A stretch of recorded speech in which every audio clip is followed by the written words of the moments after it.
আসসালামু আলাইকুম প্রিয় দর্শক, আপনাদের সবাইকে সাদর আমন্ত্রণ জানাচ্ছি বাংলা ভিউ সারাদিনের খবর অনুষ্ঠানে। এই অনুষ্ঠানের মাধ্যমে আমরা সিলেট শহরে ঘটে যাওয়া, সিলেট সহ পুরো বাংলাদেশে ঘটে যাওয়া যে খবরগুলো আছে সেগুলো সংক্ষিপ্ত আকারে আপনাদেরকে জানিয়ে দেওয়ার চেষ্টা করি। প্রধানত খবরের মতো করে নয়, একদম ভিন্নভাবে আপনাদের কাছে। তবে খবরের চেয়েও আসলে যেটি হয়েছে যে আপনারা এই অনুষ্ঠানের মাধ্যমে খবরের স্বাদটুকু পেতে পারেন। আজকের দিনের যেটি আলোচিত ঘটনা, সিলেটে একটি হত্যাকাণ্ড সংঘটিত হয়েছে। সিলেট দক্ষিণ সুরমা সরকারি কলেজে আরিফুল ইসলাম রাহাত নামে 18 বছর বয়স্ক একজন তরুণকে ছুরিকাঘাতে হত্যা করা হয়েছে এবং এই ঘটনাটি আজকে সারাদিন ধরেই আলোচিত ছিল সিলেটে। অনেকদিন পরে শিক্ষাঙ্গনে মৃত্যু দেখেছে সিলেট। দীর্ঘদিন ধরে করোনার কারণে বন্ধ ছিল সকল ধরনের শিক্ষা প্রতিষ্ঠান এবং শিক্ষা প্রতিষ্ঠান খোলার পর থেকেই যখনই আবার ছাত্র রাজনীতির অধ্যায়গুলো শুরু হয়েছে তখনই কিন্তু গ্রুপিং, ধাওয়া পাল্টা ধাওয়া এইসব শুরু হয়েছে এবং তারই ফলশ্রুতিতে আজকে একটি হত্যাকাণ্ড দেখলেন সিলেটবাসী, যেটি আসলে সবাইকেই মর্মাহত করেছে। সিলেটের দক্ষিণ সুরমা সরকারি কলেজে আরিফুল ইসলাম রাহাত, যার বয়স ছিল 18 বছর, নামের এক শিক্ষার্থীকে ছুরিকাঘাতে খুন করা হয়েছে। এই ঘটনায় শামসুদ্দোহা সাদি নামের এক ছাত্রলীগ কর্মীর নাম উঠে এসেছে। তিনি সিলেটের ছাত্রলীগের কাশ্মীর গ্রুপ করেন বলে জানা গেছে। সাদি ও তার সহযোগী তানভীর বৃহস্পতিবার দুপুর 12:15টার দিকে দক্ষিণ সুরমা সরকারি কলেজের মূল ফটকের অদূরে, অর্থাৎ কলেজের ভেতরে রাস্তায় রাহাতকে ছুরিকাঘাত করেন। পরে হাসপাতালে নেওয়ার পথে মারা যান রাহাত। অভিযুক্ত ছাত্রলীগ কর্মী সাদি দক্ষিণ সুরমা উপজেলার মোগলাবাজার থানাধীন সিলাম পশ্চিম পাড়ার আব্দুল সালামের ছেলে এবং তার সঙ্গে থাকা তানভীর একই এলাকার জামাল মিয়ার ছেলে। সম্পর্কে একটি প্রতিবেদন করেছে সিলেট ভিউ 24। তারা লিখেছে, পুলিশ এবং প্রত্যক্ষদর্শীদের বর্ণনা মতে জানা গেছে রাহাত প্রাইভেট পড়তে যাওয়ার উদ্দেশ্যে বৃহস্পতিবার বেলা 11:30টার দিকে বাড়ি থেকে বের হন। এ সময় চাচাতো ভাই রাফি তার সঙ্গে মোটরসাইকেলে ছিলেন। যাবার পথে চাচাতো ভাইকে কলেজ গেটে রেখে এক বন্ধুর সাথে দেখা করতে কলেজের ভেতরে যান রাহাত। কলেজ থেকে বের হওয়ার সময় কলেজের মূল গেট থেকে 20-25 গজ ভেতরে সাদি ও তানভীর সিলভার রঙের একটি পালসার মোটরসাইকেল যোগে পেছন থেকে এসে রাহাতের ডান পায়ের উরুতে এলোপাতাড়ি ছুরিকাঘাত করেন। ছুরিকাঘাতের পর তারা পালিয়ে যান।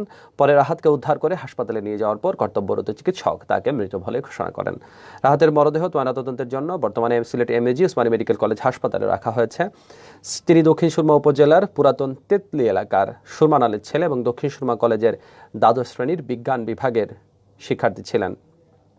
ঘটনায় কলেজের 3 দিনের জন্য পাঠদান বন্ধের নোটিশ জারি করেছে কর্তৃপক্ষ। তবে পরীক্ষা চলবে। কলেজের অধ্যক্ষ মোহাম্মদ শামসুল ইসলাম বৃহস্পতিবার বিকেল 3টায় সিলেট ভিউকে এই বিষয়টি নিশ্চিত করেছেন। তিনি জানিয়েছেন, ঘটনা তদন্তে 3 সদস্য বিশিষ্ট তদন্ত কমিটি গঠন করা হয়েছে। কমিটি আগামী 3 কার্যদিবসের মধ্যে রিপোর্ট প্রদান করবে। এছাড়াও খুনিকে 24 ঘন্টার মধ্যে গ্রেফতারের জন্য পুলিশের কাছে জোর দাবি জানিয়েছেন অধ্যক্ষ মোহাম্মদ শামসুল ইসলাম। এদিকে রাহাত হত্যার ঘটনায় সিলেট ঢাকা মহাসড়ক আধা ঘন্টা অবরোধ করে রাখেন স্থানীয় এলাকাবাসী এবং কলেজের সাধারণ শিক্ষার্থীরা। বৃহস্পতিবার বিকেল 3:30টার দিকে সড়ক অবরোধ করেন তারা। এ সময় রাহাতের হত্যাকারীকে 24 ঘন্টার মধ্যে গ্রেফতারের দাবি জানান তারা। পরে দক্ষিণ সুরমা থানার ভারপ্রাপ্ত কর্মকর্তা কামরুল হাসান তালুকদারের আশ্বাসের ভিত্তিতে 8 ঘন্টা পর বিকেল 4টায় অবরোধ তুলে নেন বিক্ষোভকারীরা। সর্বশেষ খবর পাওয়া পর্যন্ত মূল ফটক সহ দক্ষিণ সুরমা কলেজে পুলিশ মোতায়েন করে রাখা হয়েছে এবং অভিযুক্তদের গ্রেফতারের চেষ্টা চালাচ্ছে পুলিশ। এ ব্যাপারে দক্ষিণ সুরমা থানার ভারপ্রাপ্ত কর্মকর্তা বৃহস্পতিবার বিকেলে 5টায় সিলেট ভিউকে যেটি জানিয়েছেন কী কারণে ঘটনাটি ঘটেছে এখনও তা পাওয়া যায়নি। তবে অভিযুক্ত সাদি ও তানভীরকে দ্রুত গ্রেফতারের সর্বোচ্চ চেষ্টা চালাচ্ছে পুলিশ। তাদের গ্রেফতার করলে বিস্তারিত বলা যাবে। দর্শক, এটি ছিল আজকের যেভাবে খুন করা হয়েছে রাহাতকে, সেই ঘটনার যে বিশ্লেষণ, প্রত্যক্ষদর্শীদের বয়ান মতে যে তথ্যগুলো পাওয়া গেছে তারই একটা রূপ। রাহাতের বাড়িতে গিয়েছেন সিলেট 3 আসনের এমপি হাবিবুর রহমান হাবিব। দক্ষিণ সুরমা কলেজে ছুরিকাঘাতে নিহত আরিফুল ইসলাম রাহাতের বাড়িতে উপস্থিত হয়ে তার পরিবারের সদস্যদের সমবেদনা জানিয়েছেন সিলেট 3 আসনের এমপি হাবিবুর রহমান হাবিব এমপি। বৃহস্পতিবার সন্ধ্যায়, অর্থাৎ কিছুক্ষণ আগেই রাহাতের বাড়িতে যান তিনি। এ সময় এমপি হাবিব রাহাতের হত্যাকারীদের দ্রুত গ্রেফতার করা হবে আশ্বাস প্রদান করেন। তিনি বলেন, পুলিশ জানিয়েছে অভিযুক্তদের মোবাইল ফোন ট্র্যাকিং করে ইতিমধ্যেই তাদের অবস্থান নিশ্চিত হওয়া গেছে, তাই দ্রুততম সময়ের মধ্যেই তাদেরকে গ্রেফতার করা হবে বলে তার বিশ্বাস। তিনি আরও জানান, তিনি ঢাকায় ছিলেন।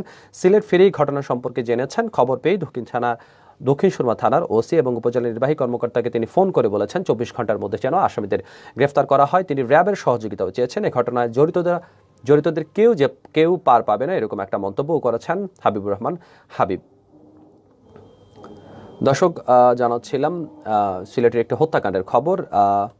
সুখবর জানাতে চাই, 84 রানের জয়ে সুপার 12-এ জায়গা করে নিয়েছে বাংলাদেশ। স্কটল্যান্ডের সাথে প্রথম ম্যাচ হেরে যাওয়ার পর অপ্রত্যাশিতভাবে বাংলাদেশের বিশ্বকাপ যাত্রা অনেকটাই অনিশ্চিত হয়ে পড়েছিল। তবে দ্বিতীয় ম্যাচে ওমানের সাথে জেতার পর আজকে পাপুয়া নিউ গিনিকে বলা চলে যে বড় ব্যবধানে, টি-20-তে 84 রানের ব্যবধান অনেক বড় ব্যবধান, সেই ব্যবধানে হারিয়ে এখনো পর্যন্ত গ্রুপের শীর্ষে আছে। যদিও এখন একটি ম্যাচ বাকি আছে, সেই ম্যাচের পরই বলা যাবে যে বাংলাদেশ চ্যাম্পিয়ন হয়ে নাকি রানার্স আপ হয়ে মূল পর্বে জায়গা করে নিচ্ছে।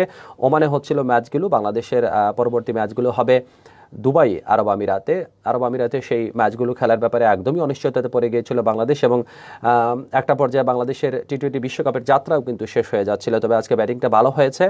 পাপুয়া নিউগিনির বিপক্ষে 181 রান তুলে টি-20 বিশ্বকাপে নিজেদের সর্বোচ্চ সংগ্রহ তুলে নিয়েছেন মাহমুদুল্লাহরা। ম্যাচটা কত সহজে জেতা যাবে চোখ ছিল সেটিতেই, বোলাররা কিন্তু বাকি কাজটাও করে ফেলেছেন। 84 রানের বিশাল জয়ে সুপার 12 রাউন্ড নিশ্চিত করে ফেলেছে বাংলাদেশ। পাপুয়া নিউগিনি গুটিয়ে গেছে 97 রানে। এটি টি-20 বিশ্বকাপে বাংলাদেশের সবচেয়ে বড় জয়। গ্রুপ চ্যাম্পিয়ন হয়ে যাচ্ছে কিনা সেটি অবশ্য নির্ভর করছে একটু পরেই যেটা শুরু হবে ওমান স্কটল্যান্ডের ম্যাচের উপরে।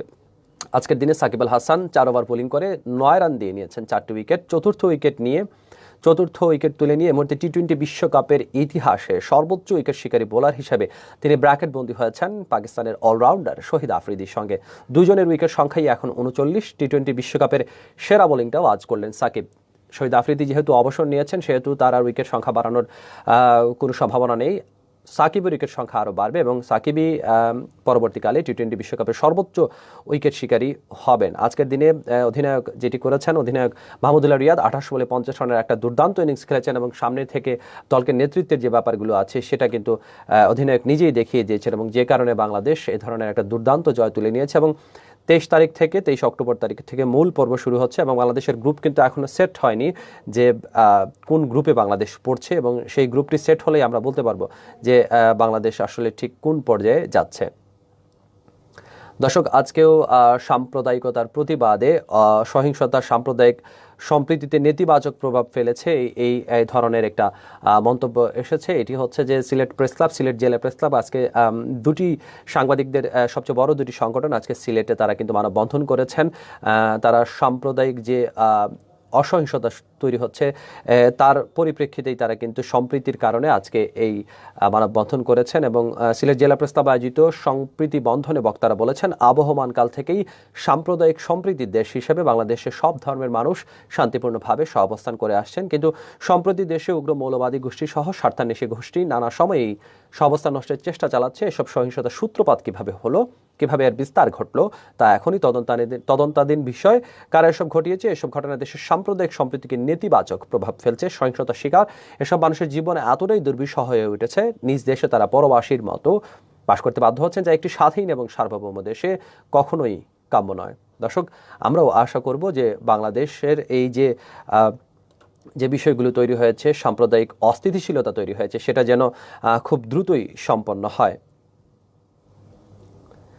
আরেকটি খবর জানাতে চাই, মধ্যরাতে 999-এ গৃহবধূ জানালেন ধর্ষণের কথা, এবং তারই পরিপ্রেক্ষিতে একজন যুবককে গ্রেপ্তার করা হয়েছে। সিলেটের গোলাপগঞ্জে মধ্যরাতে নিজ বাড়িতে এক গৃহবধূ, যার বয়স 22 বছর, ধর্ষণের শিকার হয়েছেন বলে অভিযোগ পাওয়া গেছে। গতকাল বুধবার রাত 12টার দিকে ওই গৃহবধূ জাতীয় জরুরি সেবা নাম্বার 999-এ কল করে ঘটনাটি জানিয়ে পুলিশের কাছে সহায়তা চান। পরে ঘটনাস্থলে পুলিশ গিয়ে তার দেওয়া তথ্য অনুযায়ী ছানু মিয়া নামের 25 বছর বয়সী একজন যুবককে গ্রেফতার করেছে, এবং এই ঘটনায় ওই গৃহবধূ বাদী হয়ে গোলাপগঞ্জ থানায় মামলা করেছেন। পরে গৃহবধূকে Sylhet MAG Osmani medical college হাসপাতালের ওয়ান স্টপ ক্রাইসিস সেন্টার, যেটি ওসিসি নামে পরিচিত, সেখানে ভর্তি করা হয়েছে।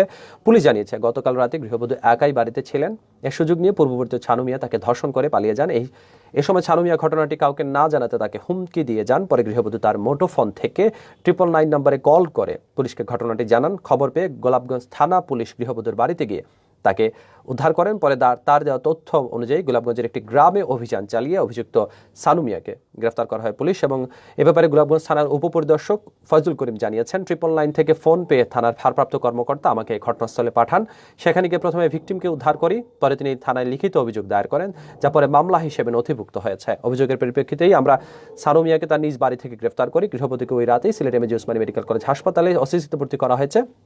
আর গ্রেফতারের পর আজ সকালে সানু মিয়াকে আদালতের মাধ্যমে কারাগারে পাঠানো হয়েছে। খুব দুর্দান্ত একটা সেবা, যেটি 999-এর সেবা। এটি বাংলাদেশে চালু হয়েছে খুব বেশি দিন হয়নি, কিন্তু এই যে সেবাটি চালু হয়েছে সেটার সুবিধা কিন্তু মানুষজন গ্রহণ করছেন। এবং তারই একটা উদাহরণ হচ্ছে গতকাল রাতে গোলাপগঞ্জের মতো একটি গ্রামের একজন গৃহবধূ যিনি ধর্ষণের শিকার হয়েছেন, এবং তিনি সাথে সাথে কিন্তু আর কারো মুখাপেক্ষি তাকে হতে হয়নি, তিনি নিজেই 999-এ ফোন করেছেন এবং 999-এ ফোন করে সেখানে পুলিশ গিয়েছে, তাকে উদ্ধার করেছে এবং অভিযুক্ত যিনি ছিলেন ধর্ষণকারী তাকেও কিন্তু গ্রেফতার করা হয়েছে এবং তাকে আইনের মাধ্যমে আদালতেও সোপর্দ করা হয়েছে। পুরো ব্যাপারটি আসলে খুবই চমৎকার। এভাবে যদি আমাদের প্রশাসন খুব দ্রুত গতিতে আসলে মানুষের ডাকে সাড়া দিতে পারেন, তাহলে কিন্তু অপরাধ অনেকটাই কমে আসবে এবং মানুষজন আরো বেশি সেবা পাবেন। দর্শক, আজকের দিনের উল্লেখযোগ্য ঘটনাবলী আপনাদেরকে জানানোর চেষ্টা করছিলাম। আমি হাসান মোহাম্মদ শামীম। আগামীকাল একই সময় আপনাদের সাথে আবারও সংযুক্ত হব, এভাবে জানানোর চেষ্টা করব সিলেট সহ পুরো বাংলাদেশের সর্বশেষ অবস্থা। সে পর্যন্ত সবাই ভালো থাকুন, সুস্থ থাকুন, বাংলা ভিউর সাথে থাকুন। খোদা হাফেজ।